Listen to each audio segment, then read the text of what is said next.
Hello दोस्तों। तो हम एक नया नया लेक्चर फिर से रिकॉर्ड कर रहे हैं डी एंड एफ ब्लॉक का।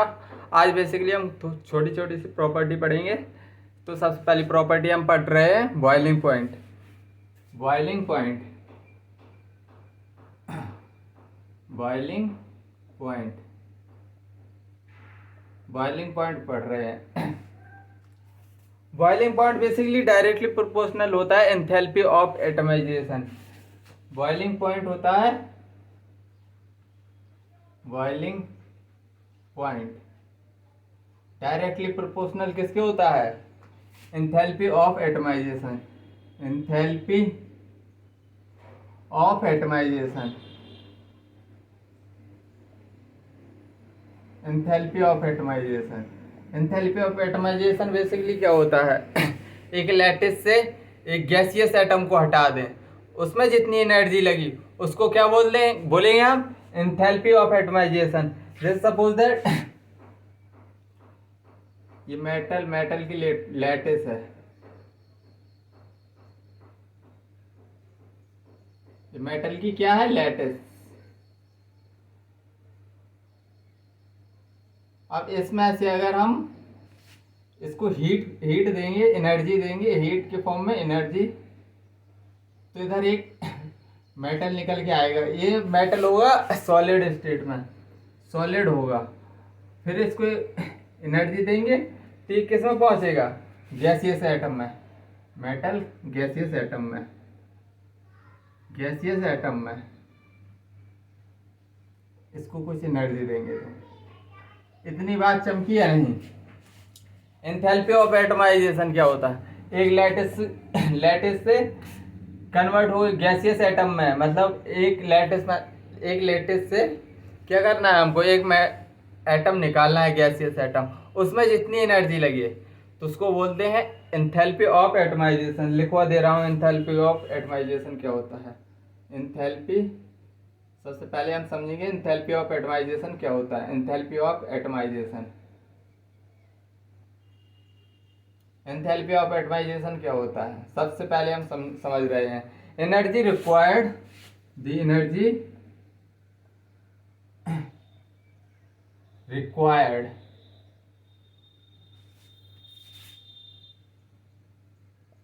the energy required to convert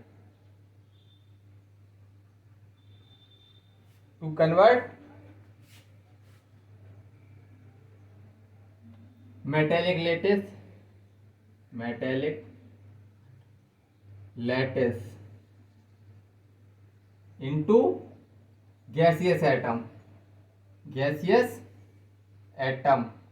अब तुमको एंथैल्पी ऑफ एटमाइजेशन समझ में आ गया होगा। बॉइलिंग पॉइंट किसके डायरेक्टली प्रोपोर्शनल होता है? Enthalpy of atomization. Enthalpy of atomization समझा दिया है कि एक लैटिस से गैसियस एटम में कोई, मतलब एक लैटिस से हम गैसियस एटम निकालेंगे, उसमें लगी जितनी एनर्जी उसी को हम क्या बोलेंगे? Enthalpy of atomization. तो बेसिकली अब हम आगे और ट्रांजिशन है। अब स्टार्ट पॉइंट लिख लो। Transition element D and F block पढ़ रहे हैं ना। Transition atom have high melt boiling point. High boiling point क्यों होता है high boiling point? Because due to high enthalpy of atomization. Due to high enthalpy of atomization. High enthalpy of atomization because, अब देखो इसमें concept वही लगेगा जो melting point में लग रहा था। Because they have high metallic,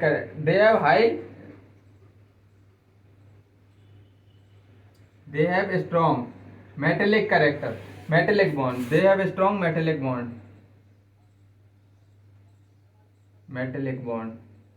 strong metallic bond कब होगा? तब ज्यादा due to unpaired electron, due to किसके वजह से? ड्यू टू मेटेलिक बॉन्ड किसके डायरेक्टली प्रोपोर्शनल होता है? Due to unpaired number of electron, due to high number of unpaired electron, unpaired electron. इतनी बात चमकी या नहीं? इतनी बात चमकी या नहीं? बॉइलिंग पॉइंट चमका तुमको या नहीं? बिल्कुल एकदम क्रिस्टल क्लियर चमकना चाहिए। अब मैं पढ़ा रहा हूं डेंसिटी, दूसरी प्रॉपर्टी अब मैं पढ़ा रहा हूं डेंसिटी।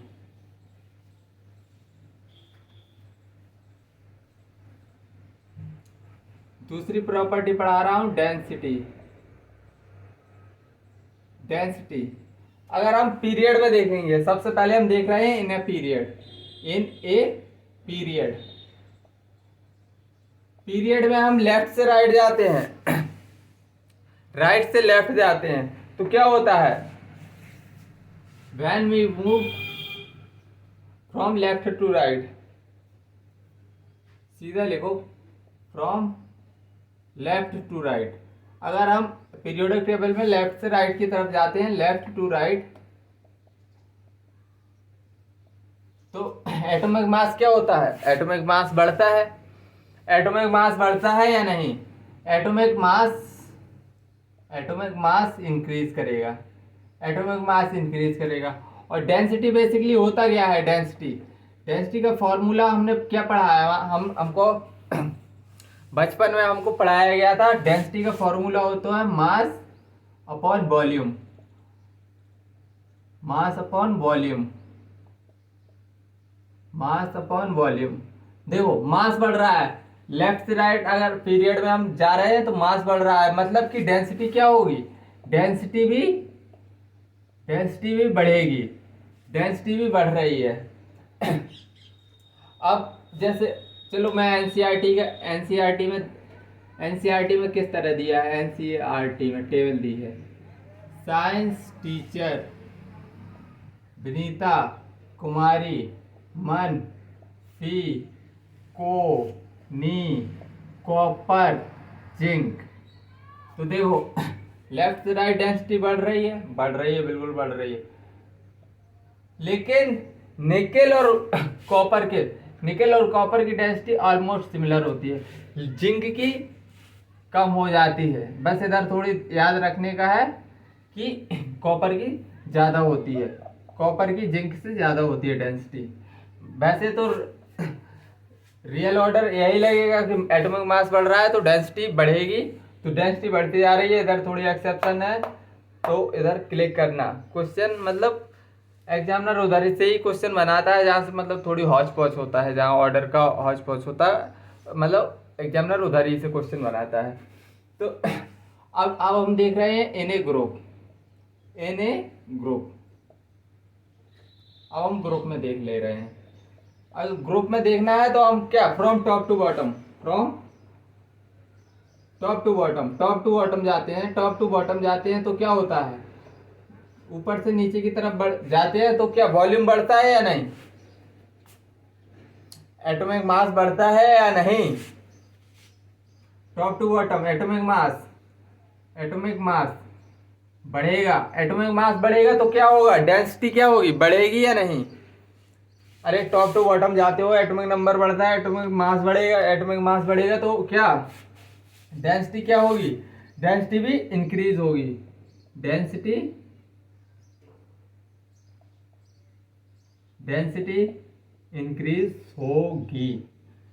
इंक्रीज होगी। इतनी बात चमकी या नहीं? तो जैसे ऊपर से नीचे तक जाते हैं, पहले 3D सीरीज आती है, 3D सीरीज, फिर आती है 4D सीरीज, उसके बाद क्या आता है? 5D series. तो डेंसिटी क्या होगी? 3D की सबसे ज्यादा, और जब 4D से 5D जाते हैं तो और ज्यादा बढ़ती है डेंसिटी, सबसे ज्यादा बढ़ती है। बस तुमको ये ऑर्डर याद रखना है। इतनी बात चमकी हो तो मैं आगे बढ़ूं? बताओ, इतनी बात चमकी तो मैं आगे बढ़ूं? चलो ये डेंसिटी का खात्मा कर दिया है अपन ने। अब हम बढ़ते हैं मैग्नेटिक कैरेक्टर की तरफ। मैग्नेटिक कैरेक्टर या मैग्नेटिक मोमेंट हेडिंग लगाते हैं। अब आज छोटी छोटी सी प्रॉपर्टी है, बस पढ़ना है। मैग्नेटिक कैरेक्टर, मैग्नेटिक कैरेक्टर और मैग्नेटिक मोमेंट और मैग्नेटिक मोमेंट, मैग्नेटिक कैरेक्टर और मैग्नेटिक मोमेंट बेसिकली हम पढ़ना है। तो सबसे पहले मैग्नेटिक कैरेक्टर और मैग्नेटिक मोमेंट में सबसे पहले डायमैग्नेटिक समझेंगे हम। Diamagnetic, diamagnetic, diamagnetic. फिर समझेंगे आप पैरामैग्नेटिक, पैरामैग्नेटिक। पैरामैग्नेटिक के बाद हम समझेंगे फेरोमैग्नेटिक, फेरोमैग्नेटिक, फेरोमैग्नेटिक। तीन समझना है। डायमैग्नेटिक में number of unpaired electron, number of unpaired electron नहीं होते, नो अनपेयर्ड इलेक्ट्रॉन। डायमैग्नेटिक में पहली प्रॉपर्टी क्या होती है? No unpaired electron, no unpaired, no unpaired electron. इसमें कोई भी अनपेयर्ड मतलब कोई भी इसमें पेयर्ड, सभी नो अनपेयर्ड इलेक्ट्रॉन, सभी मतलब डायमैग्नेटिक में कोई भी पेयर्ड इलेक्ट्रॉन नहीं मिलेगा, सब मतलब कोई सब पेयर्ड में मिलेंगे। जैसे सपोज दैट, देखो पेयर्ड, पेयर्ड की क्या होती है कहानी कि सपोज दैट ये ऑर्बिटल है, ऑर्बिटल में ये है अनपेयर्ड इलेक्ट्रॉन, इसमें सब पेयर्ड इलेक्ट्रॉन मिलेंगे, ऐसे पेयर्ड हो जाते हैं। तो इसमें डायमैग्नेटिक में कोई भी अनपेयर्ड इलेक्ट्रॉन नहीं मिलेगा। और पैरामैग्नेटिक में basically at least one unpaired electron होगा, at least one unpaired electron, unpaired electron. इसमें एक ना एक अनपेयर्ड इलेक्ट्रॉन होता है। फेरोमैग्नेटिक क्या होता है बेसिकली? फेरोमैग्नेटिक केस पैरामैग्नेटिक का एडवांस वर्जन है। एक्सट्रीम केस ऑफ, जब ज्यादा नंबर ऑफ अनपेयर्ड इलेक्ट्रॉन होंगे तो एक्सट्रीम केस ऑफ पैरामैग्नेटिक। तो इसको क्या लिखेंगे? Extreme case of, extreme case of paramagnetic, paramagnetic. इतनी बात चमकी हो तो बताओ। अब डायमैग्नेटिक सब्सटेंस को डाला तो मतलब ये क्या करेगा? Repel, repel by magnetic field. अगर मैग्नेटिक फील्ड में डायमैग्नेटिक सब्सटेंस को डाला तो रिपेल करेगा, repel by, repel by magnetic field, repel by magnetic field, repel by magnetic field. और पैरामैग्नेटिक में क्या होगा? Attracted by magnetic field. इसमें अट्रैक्शन होगा, attracted by magnetic field, magnetic field. और इसमें फेरोमैग्नेटिक में हाईली अट्रैक्टेड होगा, मतलब कि क्योंकि ये एक्सट्रीम केस है पैरामैग्नेटिक का, इसमें सबसे ज्यादा अनपेयर्ड इलेक्ट्रॉन होंगे तो हाईली अट्रैक्टेड होगा by magnetic field, highly attracted, highly attracted by magnetic field, highly attracted by magnetic field. तो इतनी बात चमकनी चाहिए। सपोज दैट मैं एग्जाम्पल, हाँ इसका एक फॉर्मूला होता है, मैग्नेटिक मोमेंट का एक फॉर्मूला होता है, कैसे निकलता है? तो basically n+2 bore magneton, bore magneton, ये इसका फॉर्मूला होता है।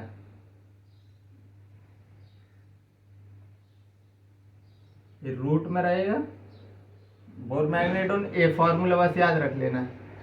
सपोज दैट एग्जाम्पल से समझा दूँ तो इसमें क्वेश्चन कैसे बनेगा? जैसे स्कैंडियम 21 होता है तो इनर्ट गैस, इनर्ट गैस और 3d2 4s1, 4s1, अरे यार 4s2 3d1, तो देखो 1 अनपेयर्ड इलेक्ट्रॉन है, तो इसमें म्यू कितना निकलेगा, म्यू कितना निकलेगा 1, इधर रख दो। एन बेसिकली क्या है, एन बेसिकली क्या है, एन है number of unpaired electron, N है number of unpaired electron, number of unpaired electron, unpaired electron, N क्या है, नंबर ऑफ अनपेयर्ड इलेक्ट्रॉन। तो म्यू कैसे निकालेंगे हम, इसका मैग्नेटिक मोमेंट कैसे निकालेंगे, अनपेयर्ड इलेक्ट्रॉन 1 है, तो इसमें सिंपली 1 इधर रख देंगे, 1 इधर प्लस 2 बोर मैग्नेटॉन, मतलब कितना निकला 3 बोर मैग्नेटॉन आंसर। ऐसे क्वेश्चन बनेंगे इसमें, मैग्नेटिक कैरेक्टर, मैग्नेटिक मोमेंट, ये तुमको समझ में आना चाहिए। चलो अब हम आगे बढ़ते हैं। अब हम मेटेलिक कैरेक्टर पढ़ेंगे, मेटेलिक कैरेक्टर।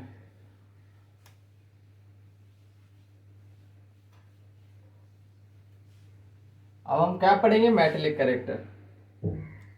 तो छोटे छोटे पॉइंट है metallic character, metallic character, metallic character, metallic character basically transition element metallic character show करते हैं। Transition element show, all transition element show, all transition element सो metallic character, metallic character, metallic character, इसकी property क्या होती है, सबसे पहले ये malleable होता है, पहली प्रॉपर्टी ये मैलिएबल होता है, मैलिएबल मतलब इसको ठोक ठोक के तुम कितनी भी पतली सीट में बना सकते हो, ठोक ठोक के ठोक ठोक के ठोक ठोक के जितनी भी ज़्यादा मतलब पतली सीट बनाना चाहो उतनी पतली सीट बन जाएगी, ये मैलिएबल होता है। डक्टाइल, दूसरी प्रॉपर्टी क्या होती है, डक्टाइल, डक्टाइल मतलब इसको कितने भी लंबे धागे में खींच सकते हो, इसको बोलते हैं डक्टाइल। और तीसरी property high high tensile strength, high tensile strength, high tensile strength मतलब कि इसको लचीला होता है, इसको मोड़ सकते हैं, टूटेगा नहीं। और चौथी प्रॉपर्टी, भैया ट्रांजिशन एलिमेंट है तो अनपेयर्ड इलेक्ट्रॉन तो होंगे इसमें, तो इसमें थर्मल इलेक्ट्रिकल कंडक्टिविटी शो करेगा, मतलब thermal and thermal and electrical conductivity.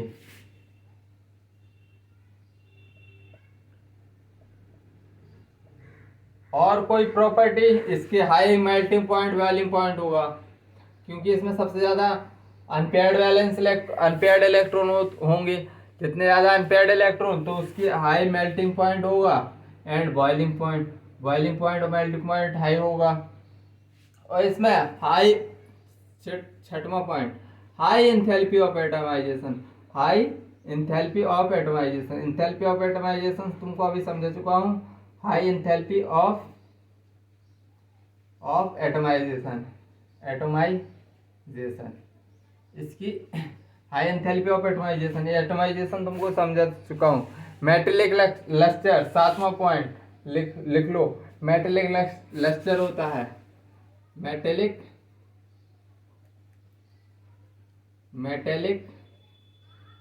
Lustre,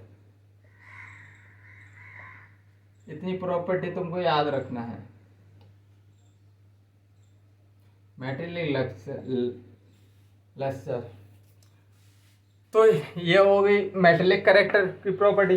अब हम आगे बढ़ते हैं, इंटरस्टिशियल कंपाउंड। इधर से क्वेश्चन बन जाता है, बन नहीं, जेई में तो काफी बार पूछा गया है इंटरस्टिशियल कंपाउंड। ये थोड़ी समझाऊंगा भी अच्छे से, इसमें टाइम भी दूंगा क्योंकि इधर से क्वेश्चन बनता है। Interstitial compound,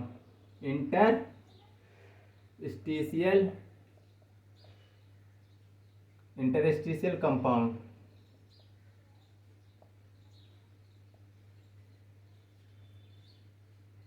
interstitial compound basically कौन से होते हैं।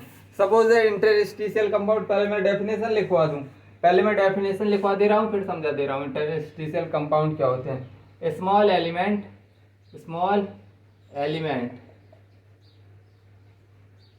Like carbon, nitrogen, hydrogen, carbon, nitrogen, hydrogen, boron are trapped in, get trapped in, carbon, hydrogen ये सभी क्या है? नॉन मेटल है। ये सभी क्या है? नॉन मेटल है। नॉन मेटल गेट ट्रैप्ड, ये फंस जाते हैं, gate trapped in the void of lattice, in the voids of lattice, in the void of lattice। इसी को हम इंटरस्टिशियल कंपाउंड बोलते हैं। देखो अब मैं समझा रहा हूँ इंटरस्टिशियल कंपाउंड क्या होते हैं। सपोज दैट ये लेटिस है, एक लेटिस है, मेटल लेटिस है।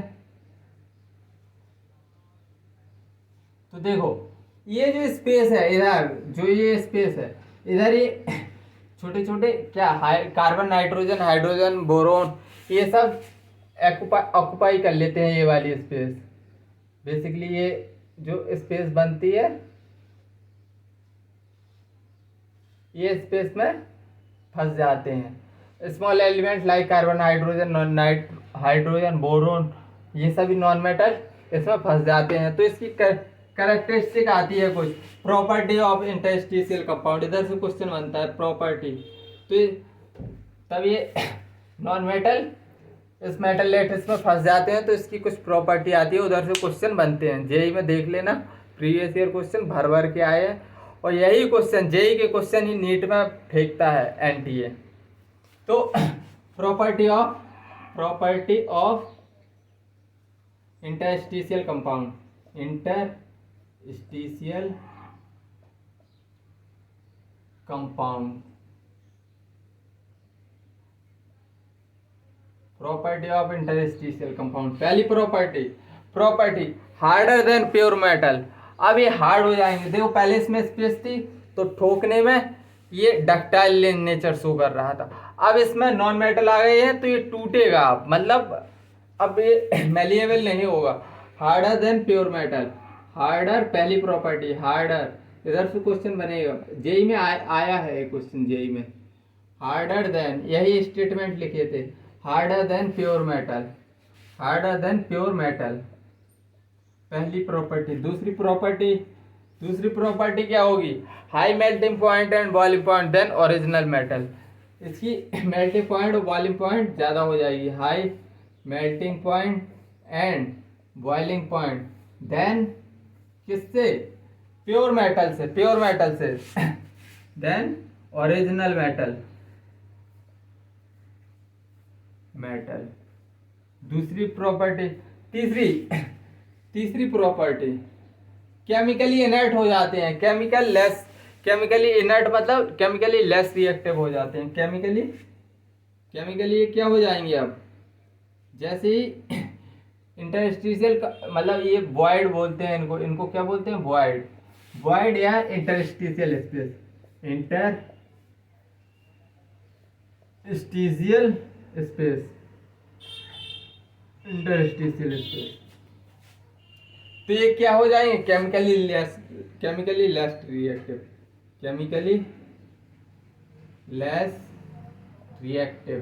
रिएक्टिव।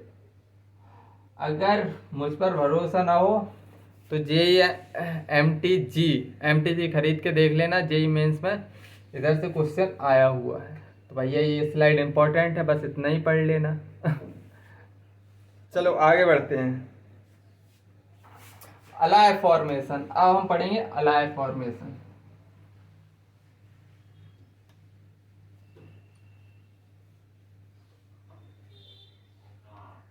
अलाय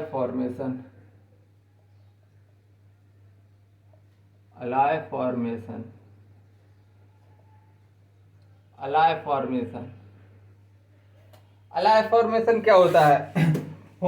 अलाय बेसिकली होता क्या है? सबसे पहले तुमको एलॉय ही पता नहीं होगा तो फिर समझोगे क्या? अलाय क्या होता है?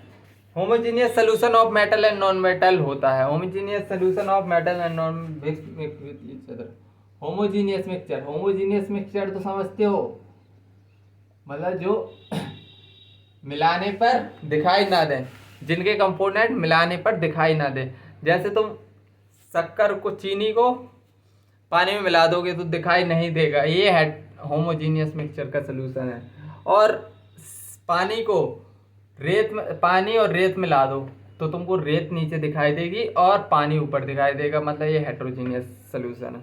तो homogeneous solution of homogeneous solution of metal and non metal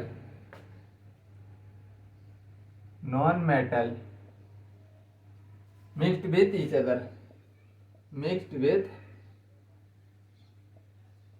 each other इसी को आप अलाय बोलते हैं। अब ट्रांजिशन एलिमेंट अलाय बनाते हैं, क्यों बनाते हैं, क्यों, ये हमारे ऊपर हमारे पास हमारे दिमाग में क्लिक करना चाहिए कि ट्रांजिशन एलिमेंट अलाय क्यों बनाते हैं। क्योंकि उनका सिंपल सा रीजन है, उनकी सिमिलर साइज होती है। Due to transition element, so transition element form alloy, transition element form alloy, ये एलॉय बनाते हैं due to similar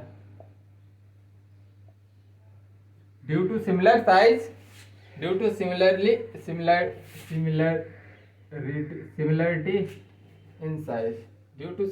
in size, इनकी साइज अप्रॉक्स सिमिलर होती है, इसलिए ये अलॉय बनाते हैं इंटरस्टिशियल कंपाउंड। चलो स्टील, इसका स्टील किस से बनता है ये तुमको पता होगा, 9th क्लास में पढ़ के आए हो, ये मत बोल देना कि नहीं पता। आयरन और कार्बन से बनता है। स्टील के बाद ब्रास किससे बनता है, ब्रास किससे बनता है, कॉपर और जिंक से। किससे बनता है, कॉपर प्लस जिंक से स्टील, ब्रास। और ब्रॉन्ज किससे बनता है, ब्रॉन्ज बताओ किससे बनता है, कॉपर प्लस टिन से बनता है भाई, कॉपर प्लस टिन। ये तुमने सब 9th क्लास में ही पढ़ रखा है। जर्मन सिल्वर किससे बनता है, जर्मन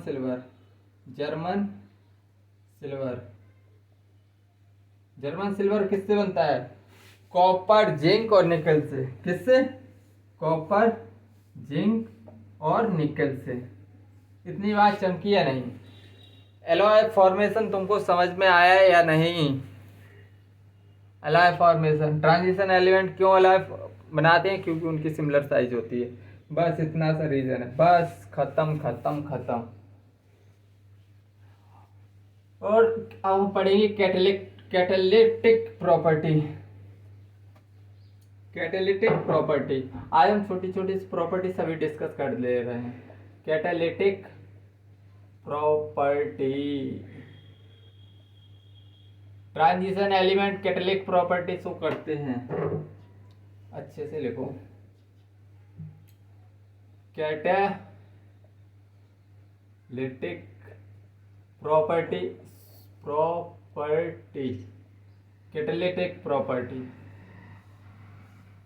हाँ, कैटालिटिक प्रॉपर्टी, ट्रांजिशन एलिमेंट ये प्रॉपर्टी शो करते हैं। क्यों करते हैं उसके रीजन में लिखवा रहा हूं। ट्रांजिशन एलिमेंट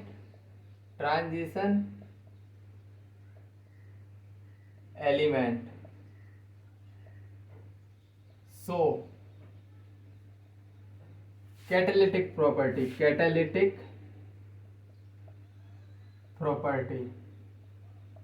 ऐसा क्यों होता है। पहला रीजन, ये कैटालिटिक प्रॉपर्टी इसलिए शो करते हैं क्योंकि इनके पास वेरिएबल ऑक्सीडेशन स्टेट होता है। तुमको ऑक्सीडेशन स्टेट का पूरा चार्ट बनवाया था, 2 3 4, किसी में 7 तक जा रहा था। मतलब क्योंकि एनर्जी गैप NS और N-1D में एनर्जी गैप कम था, तो एक्साइटेशन डी एक्साइटेशन आराम से हो जा रहा था। दोनों NS और N-1D दोनों पार्टिसिपेट कर रहे थे किसमें, बॉन्ड फॉर्मेशन में। तो सबसे पहला पॉइंट, वेरिएबल कैटालिटिक प्रॉपर्टी क्यों सर शो करते हैं, वेरिएबल ऑक्सीडेशन स्टेट की वजह से, वेरिएबल ऑक्सीडेशन स्टेट की वजह से। वेरिएबल ऑक्सीडेशन स्टेट की वजह से। दूसरा फ्री वैलेंसी, इसमें अनपेयर्ड इलेक्ट्रॉन होते हैं तो मतलब free valency on transition metal. दूसरा इसका फ्री वैलेंसी, इसमें क्या होगा, फ्री वैलेंसी ऑन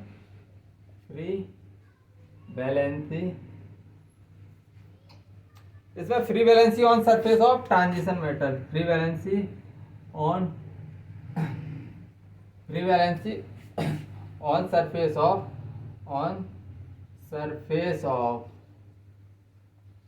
ट्रांजिशन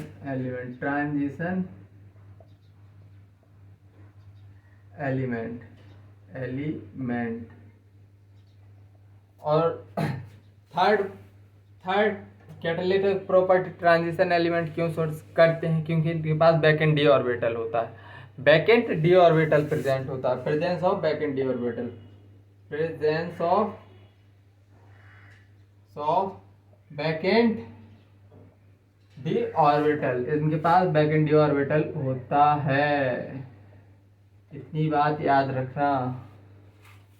समझ में आया कॉम्प्लेक्स फॉर्मेशन ट्रांजिशन एलिमेंट क्यों करते हैं, क्योंकि उनके पास पहली बार वेरिएबल ऑक्सीडेशन स्टेट होता है, free valency on metal surface होता है और presence of backend D orbital होता है। एक कैटालिटिक प्रॉपर्टी इसलिए शो करते हैं।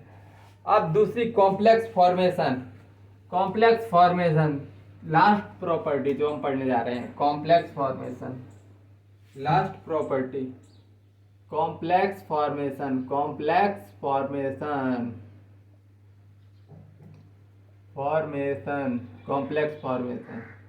ट्रांजिशन एलिमेंट कॉम्प्लेक्स फॉर्म करते हैं, transition element form complex compound, transition element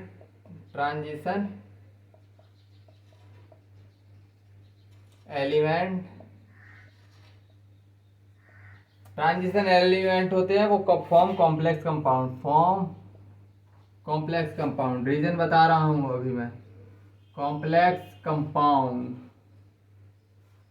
क्यों ऐसा क्यों, इसका पहला रीजन लिखो। पहला रीजन क्योंकि इनका स्मॉल साइज होता है, पहला रीजन स्मॉल साइज, इनका साइज स्मॉल होता है, स्मॉल साइज। दूसरा इनका जेड इफेक्टिव बेसिकली क्या होता है, अट्रैक्शन होता है। जेड इफेक्टिव बेसिकली क्या होता है, अट्रैक्शन होता है। जेड इफेक्टिव हाई होता है इनका। और तीसरा presence of backend D orbital, presence of backend D orbital. चलो इतनी बात तुमको समझ में आई होगी आज के लेक्चर में। जहाँ इम्पोर्टेंट है मैं बेसिकली बताता जा रहा हूँ कहाँ इम्पोर्टेंट है, लेकिन पढ़ना सब कुछ है क्योंकि एनटीए का कोई भरोसा नहीं है। मैं एनसीईआरटी ओरिएंटेड पढ़ा रहा हूँ, कोटा के नोट से पढ़ा रहा हूँ, तो इसमें कोई मतलब वो तो संदेह है नहीं कि मतलब हम रिलेवेंट चीज़ पढ़ा रहे हैं या फर्जी नहीं। तुमको एकदम सटीक एनसीईआरटी और कोटा नोट्स का कंटेंट मिल रहा है, तो इसको एंजॉय करें, पढ़ें अच्छे से। चलो जब तक के लिए बाय, जय हिंद, टेक केयर।